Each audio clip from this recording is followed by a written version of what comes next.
23 August 2025 रोजी मी माझ्या शेतात एक प्रयोग करण्यासाठी आलो आहे। जैविक कीड नियंत्रण पांढरी माशीचा नायनाट करण्यासाठी हे एक बोर्ड लावलेला आहे। त्या बोर्डला पुष्ट आहे आणि त्या पुष्टाला ऑइल लावलेला आहे पिवळा कलरला। तर पिवळा कलराचा मतलब असा आहे की त्याच्यावर पांढरी माशी आकर्षित होते आणि आकर्षित झाल्यानंतर त्याच्यावर जाऊन ते चिटकते।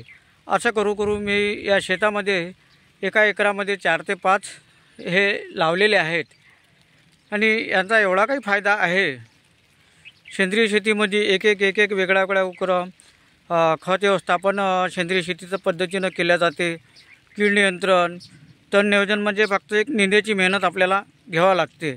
अशा प्रकारे मी शेतीचं नियोजन करत आहो आणि मला शेतीत खूप आनंद वाटते आणि शेतीत खूप फायदे पण आहेत।